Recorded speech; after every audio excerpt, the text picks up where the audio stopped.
Welcome to Grapple FK, everyone. We are covering the big one, UFC 260, the main event. Miocic v Ngannou 2, UFC 260, as I said before. Saturday, Sunday. This will probably be a UFC Apex. It'll probably be on about 3 a.m. Sunday for us. So let's go into this. Obviously, they fought before. I'm going to call Miocic Stiopic because Joey Diaz calls him Stiopic, Andrew, as you know. And I might call Francis Magumbu because Joey Diaz calls him Magumbu. So there you go. What happened? Why is that not opened up? Oh, it has. Okay, so this is for the title, obviously. I mean, they fought before. Francis got the hardest punch in UFC MMA history. His punch equates to, I can't remember, some kind of Ford traveling at 60 kilometers per hour. Something ridiculous. They've measured this. Miocic, probably the best heavyweight of all time in terms of MMA. 23-0. He's beaten the best, basically, including Francis once. But I'd say Ngannou's the biggest power punch I've ever seen in the heavyweight in any division, to be honest. In terms of size, they're fairly around the same size. Ngannou's got a reach advantage, big leg reach advantage, and he's pretty big now. I think Stipe's really slimmed down over the years, hasn't he, Andrew? He has. I was thinking about this before the call, because in that fight against the first fight against Ngannou, going back a few years now, he's a little bit doughy, not fat, but just he's not that toned. But in his most recent fight against DC, he's ripped. Yeah, he looks really good. And I think that's probably in response to understanding his advantage with the cardio, because he won that fight against Ngannou on the back of increased cardio. That's it. Yeah, so I think cardio and wrestling. Yeah, so he's leaning into his strength there. Exactly. So yeah, Stipe. I mean, Ngannou. I saw a picture of him on Instagram today, which was from yesterday. I think he'll probably weigh in at somewhere around 250-ish, 255-ish. Stipe probably about the 235, 240 mark. So on fight day, fight night, whatever you want to call it, fight morning, Ngannou will probably be a stone heavier than him. For American viewers, that means about 10 pounds. Well, if I remember the commentary correctly, in the first fight, they were saying that Ngannou had 20 pounds on him. 20 pounds? And if Stipe is slimmer now, then it's going to be more than that. Yeah, I think Ngannou's slimmed down a bit too for this. I think he's got smaller in recent years, although you did send me an image from his Instagram where he looks massive. So yeah, it's because he's so ripped. That's what it is. So I'm not sure, to be honest.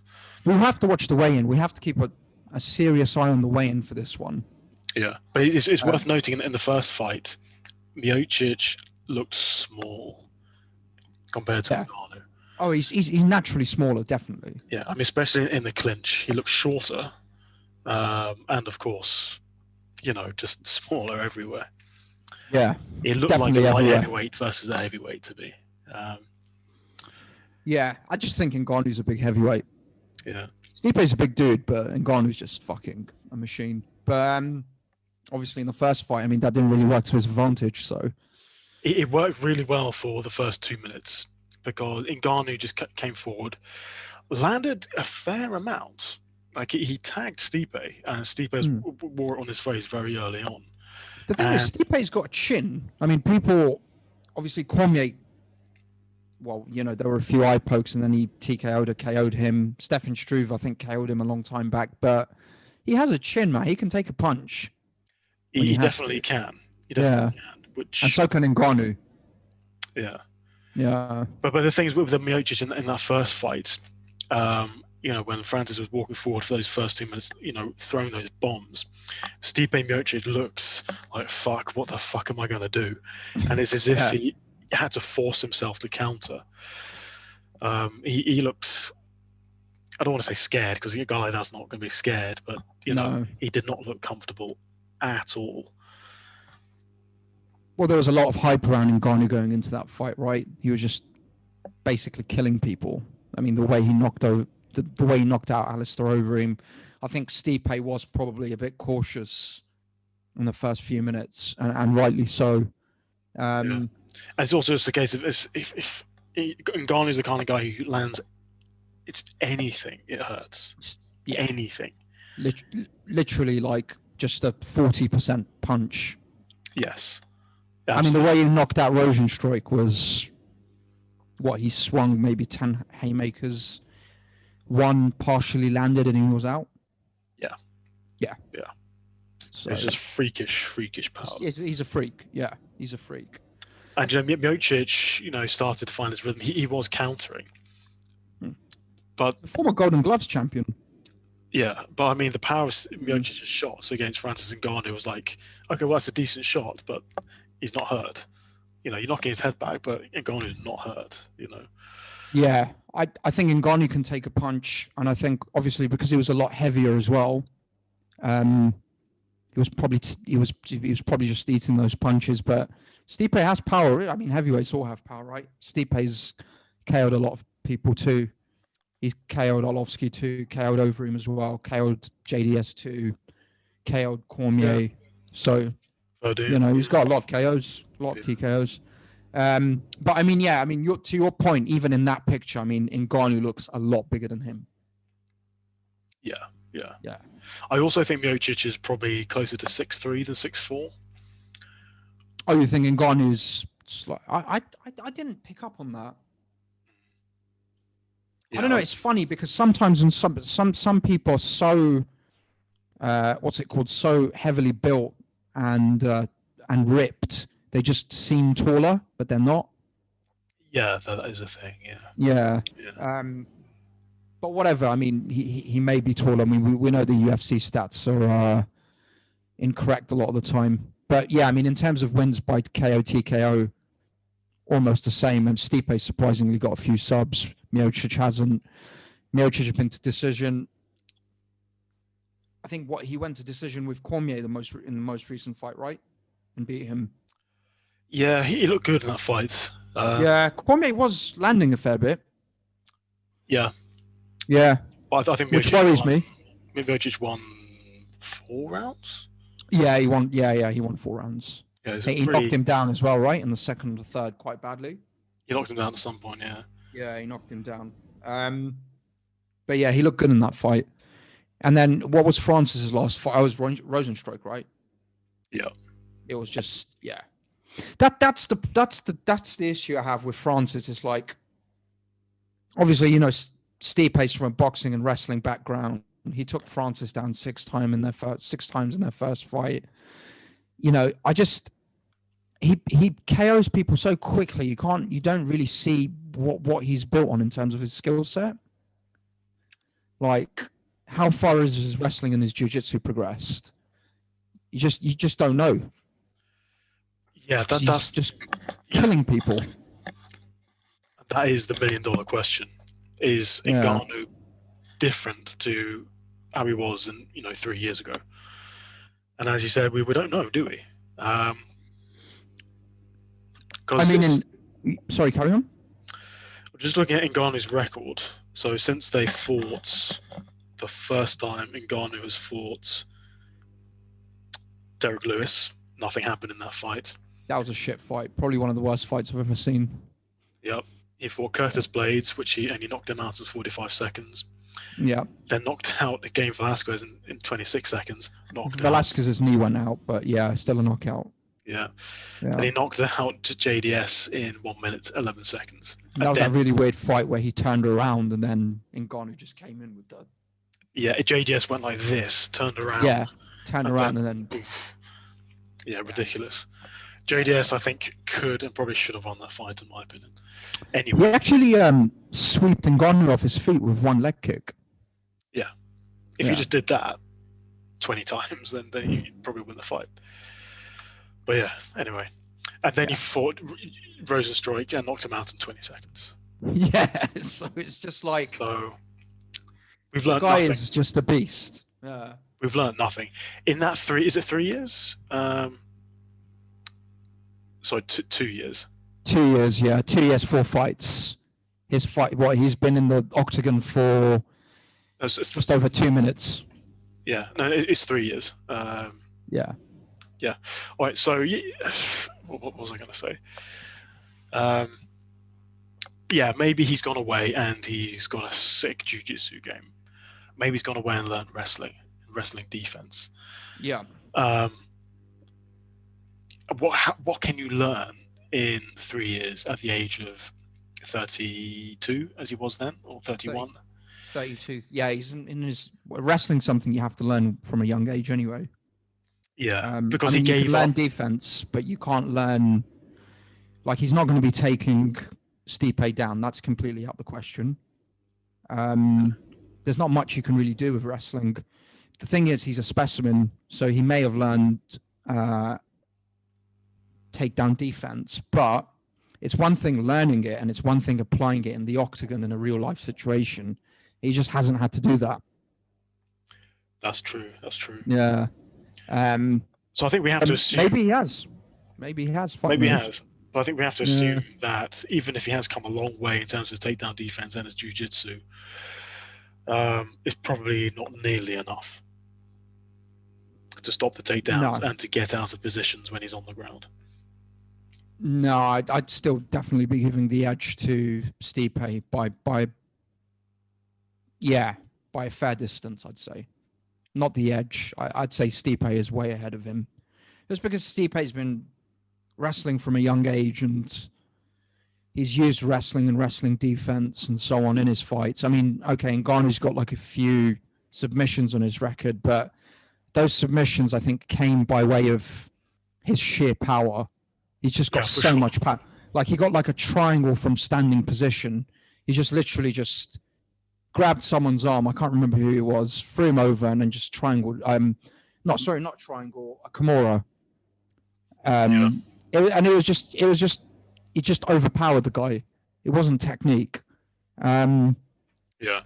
So, yeah. In the first fight against Miocic, I think it was the first round, Miocic got him down in side control, and Ngannou did literally nothing. Yeah. There was no attempt at a hip escape, no attempt at, bucking up and trying to create space. Nothing. Absolutely nothing. So if you're starting from such a low base 3 years ago, there's only so much you can do with that, right? Exactly. Yeah. So I think, in my opinion, is Ngannou a different fighter to how he was 3 years ago, which is the key differentiator in this fight? The answer is probably a little bit, but no way near enough. Yeah. And also, the other thing is, and there's always been a lot of hype around Ngannou, and I get it. I like the guy. He's a nice guy, amazing story. His story should be made into a film one day, definitely. Freak power. But the thing is, because there's this aura about him and everybody loves him and he goes on these podcasts, everybody's talking about him. They're talking about his improvement. But we also have to remember that Stipe has improved as well. And a lot of people are completely disregarding that. He's gone 25 minutes with Cormier, one of the best wrestlers in the heavyweight division ever, and in the light heavyweight division. Well, 75 minutes, right? Well, not 75 minutes, because he got knocked out on one of them. Yeah. So 25 minutes recently. Yeah. He's been improving too. He trains constantly. It's not like this guy is just a fireman for 2 years and then suddenly comes back to MMA. This guy's constantly training as well. I don't know how he's a fireman and an MMA champion. I don't know. I don't know, man. The guy is that's weird. I mean, someone should tell him that he can go professional now. That he can make this happen. He's good enough. Yeah, he can give up the best heavyweight of all time, technically. But I was watching Embedded, and he was like, he just likes doing the job. He likes the team, whatever. Yeah. It keeps him grounded, I guess. And he's that kind of guy, He's got that kind of attitude. So blue collar, Midwest, yeah. Stiopic, mate. The one other thing. So we talked about Ngannou. How far has his game improved? Yeah. I think even more important than that is, has his cardio improved? Because his cardio in that first fight was fucking shit. And that's what lost him the fight. He lasted the 5 rounds, though, amazingly. but he was done 2 minutes in. Yeah, Literally 2 minutes. That was sheer will, because he was on a stretcher after that. I'm not sure if you've seen the picture. Was he actually on a stretcher? He was exhausted. Yeah, not on a stretcher. Sorry, on like he passed out on like a UFC bed or something after the fight. I think it's just sheer will and determination that got him through that fight. But he didn't do anything. Yeah, he didn't do anything after those 2.5 minutes. He didn't do anything. It's his size as well, dude. He's a fucking big guy. What, 260 pounds, 250 pounds, all muscle? Yeah. To go 25 minutes? That's his body tricky. type is not designed for it at all. Yeah. So for me, that's sorry, what, carry on. Yeah. To me, that's the cardio issue, or lack of cardio, is the bigger issue than the skill set. That's a good point. Because if Stipe can just survive the first 2-3 minutes, again, get out of that first round,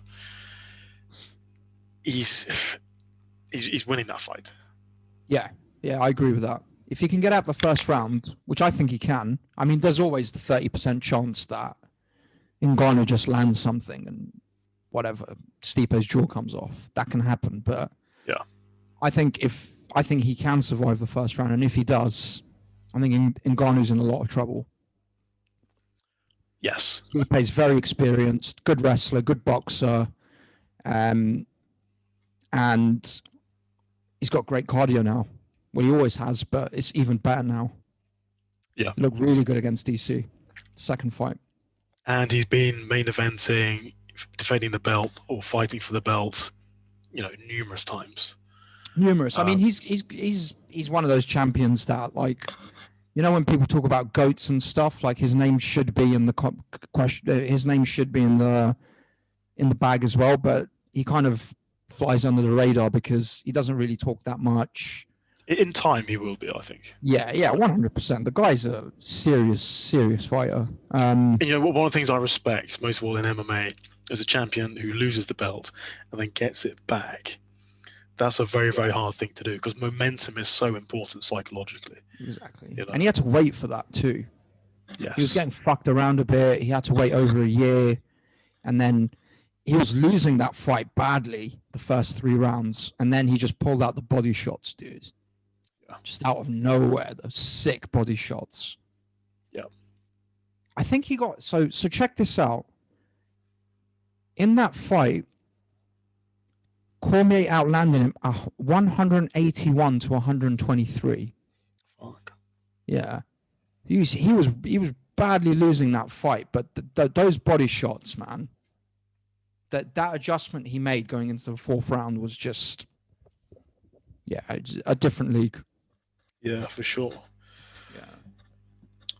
Yeah. What was I going to say? I can't remember. I was going to say something really insightful and fascinating for the fans. It's eluded me. I mean, to me... Oh, sorry. You were saying something about how everybody loves Ngannou, right? He's got a fascinating story. The phenomenal power that creates this more than human aura around him. Yeah. I love him as well. Yeah. So do I. Yeah. I think that also kind of obfuscates his true ability, right? It exaggerates his ability here, exactly as it did in 2018 in the first fight. Everyone was so hot on Ngannou. Stipe Miocic was, an afterthought, right? Yeah. And I'm seeing the same thing again here, and it's all. I believe that's impacting the odds as well. Yeah. Have you seen? Was he fight? I'm assuming Ngannou's favorite. Yes, he is. Yeah. Yeah. Yeah. It's impact. Yeah, definitely. Yeah. And I think there is well, actually, we should talk about the odds first. Let's just get the odds up. Yeah, I mean, we've broken down their skill sets. I mean, people know it. Ngannou's predominantly a striker, vicious power, most powerful puncher in history, UFC history. Francis is a wrestler / boxer. Sorry, Stipe. Let's move on to the odds. All right, so we've already said Ngannou is the favourite. What odds do you think they're giving Ngannou? I don't think he'd be a massive favourite. Minus 150 maybe? Minus 125? Which one? Minus 150? Minus 125. Oh, fuck. All right, cool. So close. So he's a slight favourite. Yeah, slight favourite. But for me, there's no value there on Ngannou. No. Because he's got that 2-3 minute window to get the knockout. Or maybe if Stipe doesn't use the wrestling, maybe he's got the whole round. Maybe. Yeah. And so Miocic is even money. Okay. Plus 100. I think there's value there. Not a huge amount, but I think there's value. Simply based on the fact that I don't think Ngannou has changed that much since the first fight. I don't think it's possible for him to have changed sufficiently to beat someone like Stipe. Of course, he's got that puncher's chance. Definitely. Maybe that's the 30%, 40% thing that he lands that clean and knocks him out. Yeah. I think with him, it's about 30, 35%. Yeah. Because he doesn't even need a full shot, man. Like, this guy just needs, a little hook or something, and you can put someone in trouble. But, yeah. Interesting. So what are you thinking? I'm thinking for this, because it's heavyweight, I'm thinking risky come Stipe. Yeah, probably risky come. Yeah. Or an individual bet. But this is risky parlay. Sorry, risky parlay. Yeah. Come. Parlay. Come means parlay. Yeah, come means parlay. Yeah, and I've got a question, and this is adding a little spice to the conversation. What are the odds of Stipe finishing him? Well, let's have a look.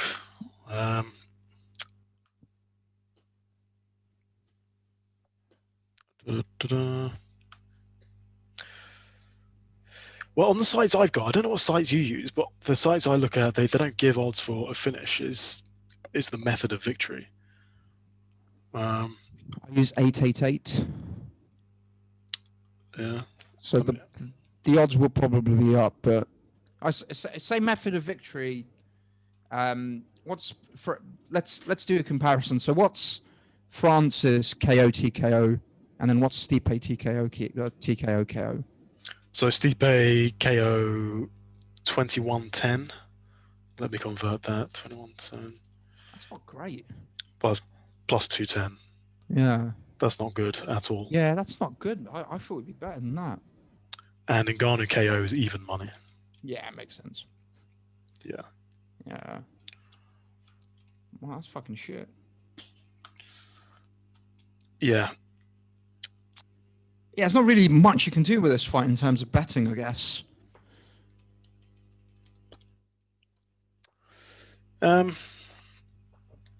Not really. There are no hedges here because there's no value there. Yeah. To go the distance is 3-1 plus 300.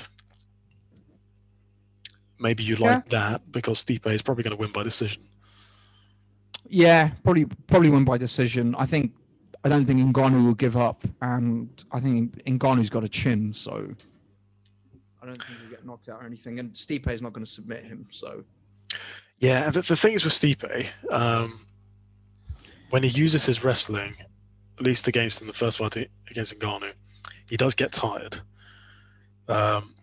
So he's not necessarily, getting massive ground and pound in. He did ground and pound against him in the first fight, but it wasn't very hard, just because I think he was so tired. He's a big dude, trying to take someone down that's, you know this as well as I do, trying to take someone down that's like 10 kilos heavier than you. It's fucking knackering. Yeah, exactly. So, yeah, probably. Yeah, it's a good chance it can go to decision. I mean, I think going on to predictions now, I think Stipe will win this again, and I think it'll probably be by decision. Yeah, same. Yeah, I can't see it coming any other way. But obviously, there's always that chance that Ngannou could just lay him out flat. But I just think Stipe is and this is what I think this is what a lot of people forget because of the aura around Ngannou. And, you know, he's an amazing guy, built a foundation in Cameroon, does loads of shit, freak power. But people forget that this is an MMA fight.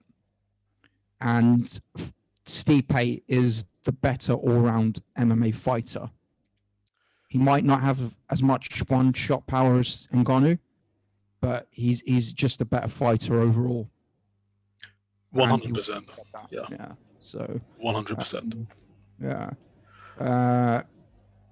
So yeah, I think Stipe does win it again. I'd give that 65%. Yeah, same. Me, yeah, I give him 60, 65. Yeah. Yeah, 65-ish. I'd like to see him retire after this, actually. Yeah, it'd be a good time to retire. Yeah, I think it'd be a good time. I mean, unless he wants to do something with, John Jones is obviously in the picture now. That could be a huge money fight for him. He might lose that fight, He might lose that. Yeah, I think he might lose that fight. Because he can't use the wrestling. And John Jones' striking is probably a bit better, slightly better. I'd say John Jones has got a better array of strike. Yeah, he's got better kicks, better knees. The only thing is Stipe's obviously got more power because he's a natural heavyweight. Yeah, true. But John Jones can take a shot, so never been knocked out, never been knocked down. So I think John Jones could beat him. I mean, this is, we're running off the path at the moment, but I think John Jones could beat. I think John Jones could beat both of them. Oh, bad. So he'll wrestle with Ngannou, and with Stipe, the wrestling cancels it out, and I think John Jones has more striking facets. Let's put it that way. Not necessarily a better boxer, but I just think elbows, knees, kicks. I think John Jones is a better striker. Yeah, probably. Yeah. Who else is Derek Lewis like number 2 now? Or number 1? He must be like top 3 or top 4. Yeah. That guy's so dangerous, man. So dangerous. I was going to check the rankings to see who these guys would fight next. Apparently Popeyes, the chicken shop that sponsors Derek Lewis, is coming to the UK. Sick. Yep. You'll be there on the first day, right? Yeah, 100%. I love fried chicken. Yeah. We'll have to go. All right, so... yeah, we should do. So Derek Lewis is number 2. Curtis Blades is number 3. Cyril Gann is number 4. Volkov number 5. Yeah, Cyril Gann, very well-rounded. Yeah, he's good. But yeah, Curtis Blades number 3, who Ngannou's beaten twice already. I think that's a difficult fight for Miocic because Miocic can't use his wrestling against Blades. And his striking is quite good as well. So I think that's a challenging fight for Miocic. Yeah, but he can't get past Derek Lewis and Ngannou, so... But then, do you skip over him and give the next title shot to... Well, it's got to be Derek Lewis. 100%. What? As in, if Stipe wins this? If Stipe wins this, I think it'll be John Jones. Yeah, probably. They'll just bring John Jones in. Yeah. They'll bring John Jones in somehow, 100%. Yeah, that makes sense. Yeah. Unless Stipe wants to retire, and then it might be, I don't know, Francis and John Jones for the belt or something, or Derek Lewis possibly. Wait, say that again? I said unless Stipe wants to retire if he wins, and then it'll be Francis and someone for the belt. Yeah, it's not going to be Curtis Blades because he lost twice to Ngannou already. It could be Derek Lewis again. It could be Derek Lewis, but I think that the UFC will push for John Jones. Yeah. But I don't know. We'll see what happens. I think in this fight, I'm going to give Stipe the 65% edge. Yeah, me too. Just to recap, Our predictions, we both agree on a Stiopic decision win. We think there's a little bit too much hype around Ngannou. We think at even money there's a bit of value there on Stiopic, and not enough value on Ngannou. When we're thinking of this for the risky parlay or an individual Risky bet, parlay, I'd say. Yeah. There are no obvious hedges here. No, not really. No, we need to look at the rest of the cards. What's the co-main on this? I haven't looked. Can you get it? Oh, it's Tyron Woodley against Luque. Oh yeah. Well, Luque is the safe parlay, 100%. You think Woodley's completely done? He must be, right? Oh, he's lost 4 in a row? Yeah, the thing is, on paper, like obviously he's from a wrestling background. He should be giving Luque serious problems, but I think Woodley's done as well.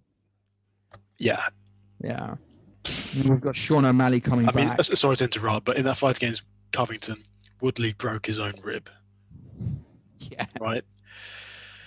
And he had nothing for Covington, did he? He had nothing. Nothing. I mean, to be fair, Covington's a really good fighter. He's a lot more well-rounded than Vicente Luque.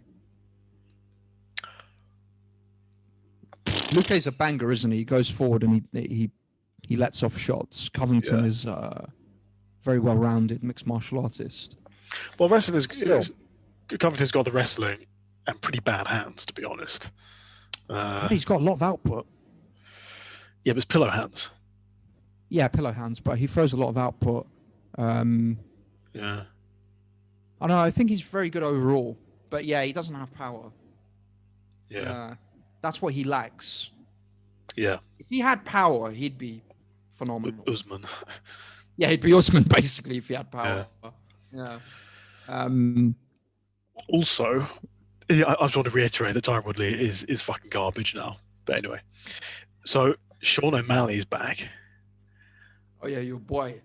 My boy. Used to be your boy. You've now dumped him for some reason. Because why do you hate him now? Just because he went out like a bitch. No, I'm joking. Nah, I don't know. I just he's a good fighter, but I just think he I don't know. There's something about him that just puts me off. I watch his interviews. He's very annoying. He's I'm not arrogant. sure why people find him so fascinating. I don't get it. Like, I get why people find Ngannou fascinating. I get why people find John Jones fascinating. I get why people find Khabib fascinating. Why does Sean O'Malley have 1.7 million followers? I just don't get it. Like, me neither. He's not remotely interesting. He's not. Yeah. But he's a good fighter. He's been fucking people up. He is a good fighter. Yeah. And he's got serious power for his frame. Yes. Yeah. Serious power. Well, that's what happens when you're a 5'11" bantamweight. Yeah. Right. But that could go either way. That could go to not having any power at all as well. But this is a natural thing, right? Having power. It's just some people have it, some people don't. Yes. Yeah.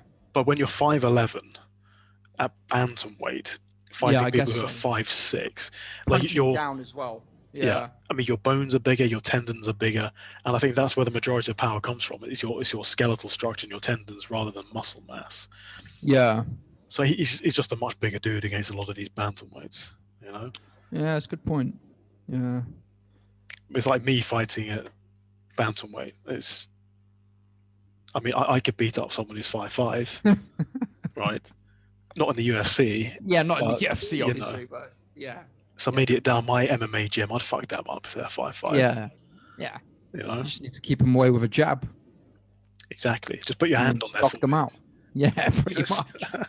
Yeah. How old is he? How does he make that weight? He must be very young. Yeah. He's young. You'll get to the point where he can't make that weight. He'll have to move up to 145. Yeah. But even then, he'll be reasonably tall. 5'11", 145 is fine. Yeah, it's fine. 5'11" at 155 is fine. That's taller than most 155 fighters. Yeah. But they're thicker. They're thicker. Yeah. They're thicker. Yeah. Oh, so who else have we got on this card? We have Karma Worthy fighting someone I haven't heard of. Jamie Malarkey. Jamie Malarkey. Yeah. Guy with the padded record. He's a young guy. Yeah. Not very good. Who else have we got? Oh, Alonzo Menfield's fighting someone. I haven't heard of this guy. Manifield is decent. Khabib's cousin's fighting Jared Gooden. I can never keep track of these cousins. And that's his cousin. Yeah, was it his brother? I can't remember. I don't know. It's one of his family members, like actual family members. And then, yeah, 2 Eastern Europeans are fighting, but I think one of these Eastern Europeans is from the UK, Modestas. That's the Lithuanian who fights out of Shoot Fighters or something? I think he fights out of another gym that's out of London. Really? It's not Shoot Fighters, no. Yeah. I'm not sure who the other guy is. That's a Polish name, right? Yeah, Mikhail, yeah. Polish name. Polish name, yeah. He's quite good. He's very aggressive in the first round. Is he? Yeah, very aggressive, yeah. Right, Polish. Takedown strikes. He's an animal. Yeah, fair enough.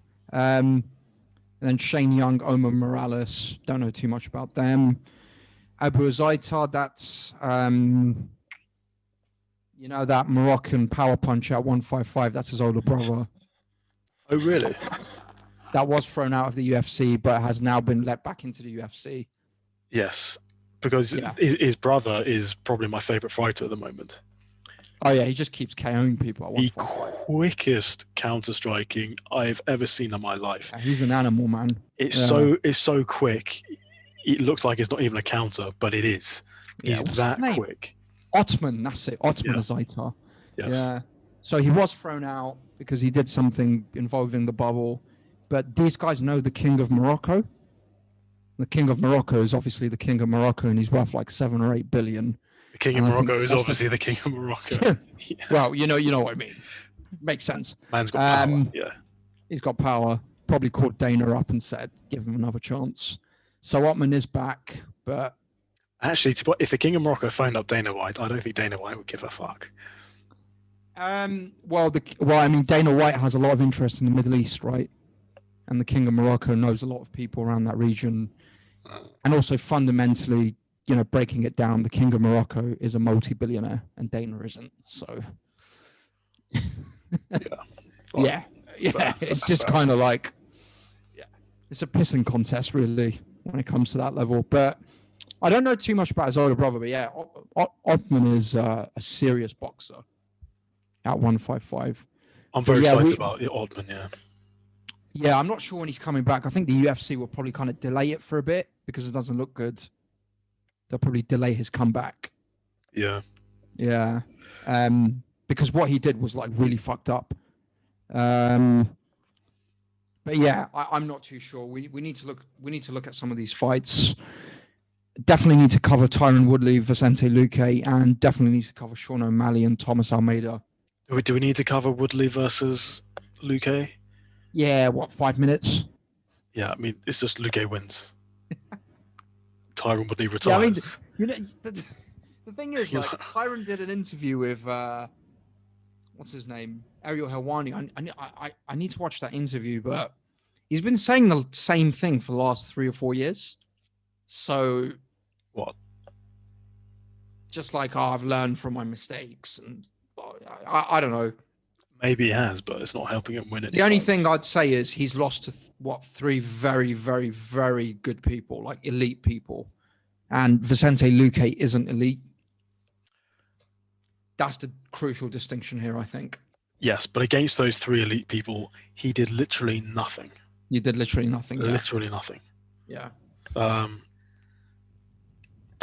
So, yeah. I don't know. We'll see what happens. But okay, well that's it. I think for this fight, Stipe versus Ngannou. I think Stipe gets it done again, and I don't know. Probably retires. Maybe fights John Jones. Who knows? But I'll give a 65% chance to Stipe getting it done by unanimous decision. And Andrew? Yeah, exactly the same. Yeah. I just think he's too well-rounded for Ngannou.